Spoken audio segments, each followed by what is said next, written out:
أقصى ظلام مش حواليك، دي جواك.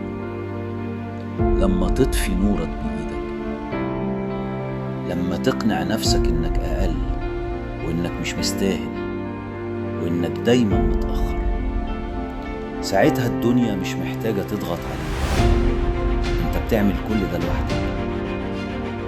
خد بالك، الفكرة اللي بتكررها بتبقى صوت، والصوت يبقى قناعة، والقناعة تبقى سجن ملوش باب خروج غير من جواك.